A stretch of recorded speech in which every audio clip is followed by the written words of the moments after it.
Good morning mga idol, ngayon nga pala ay kagigising ko lang, mga bandang 8:00 na nga ito. Paglabas ko nga si mama nakikita ko nagpiprito ng tuyo at ulam nga namin ito sa almusal. At ininit niya na nga rin pala yung tira naming ulam kagabi na ginataang nanitib na manok. Ito talaga ang nakakamiss dito sa probinsya, itong mga tuyo na to. Bukod sa malalaki na masarap pa. Pag nasa Laguna kasi ako, bihira lang ako makakain ng tuyo. Ang mahal kasi ng tuyo doon at ang liliit pa. Iba talaga pag nasa probinsya ka, bukod sa tahimik na mura lang ang mga bilihin, lalo na mga gulay. Minsan makikita mo lang yan dyan sa mga gilid-gilid, lalo na yung papaya, tsaka langka, gabi, tsaka bataw. Libre lang yan dito pag nasa probinsya ka, pero pag nasa syudad ka, walang libre doon. Lalo na ang saging, napakarami talaga ditong saging sa probinsya. Pagdating ko nga dito, mahinog na ako nakita na saba. Sabi ko nga, ang sarap itong gawing maruya. Sabi nga ni mama, mamaya daw na hapon lulutuin niya, gagawin niyang maruya. At ito nga daw ng mga batang to, araw-araw to dito dahil nga nangunguha ng mga nalaglag na pili. Dito kasi sa likod ng bahay namin merong malaking puno ng pili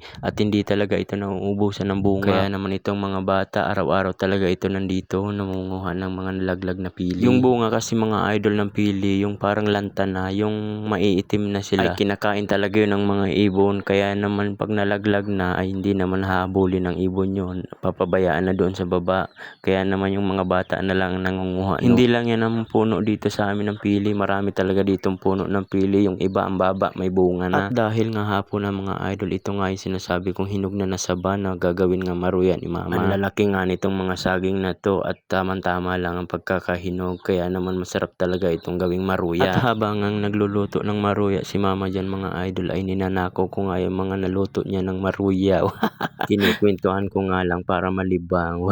Charot lang. Marami nga itong lulutuin na maruya ni mama at hindi nga ito ibibenta dahil nga pang merienda nga lang namin ito. Inubos na kasi lutuin ni mama dahil nga pag kinabukasan pa ay baka masobrahan na sa hinog itong mga saba. Baka masayang lang naman. Kaya naman hindi naman talaga ako nagpaawat na dyan. No? Kain lang talaga ako dyan.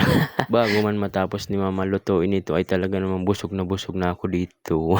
Kahit nga mainit pa yung maruya dyan ay talaga namang pinapapak ko ng pinapapak dyan. Nakakamiss kasi ang gantong lutong maruya, yung konti lang ang harina, hindi tulad ng mga binibili na talaga namang napakakapal ang harina. Bali nga busog na nga ako niyan sa mga oras na yan, kaya naman pumunta na nga lang ako sa balkonahin namin dahil nga baka maubos ko yung niluluto doon. Dahil busog na, kaya naman ang sarap magduyan dito, mapresko pa ang hangin. Ganito talaga pag nasa probinsya, yung electric pan nga namin bihira na lang magamit dahil nga mahangin dito. Tapos mahangin pa yung nagagamit, lalo na itong isa na to. Charot lang. At ito nga palang nasa likod ko ay kapatid ko to, yung sumunod sa akin. Gusto man sumali sa vlog ko. Hanggang dito na nga lang pala ang video ko mga idol. Kaya naman, bye bye.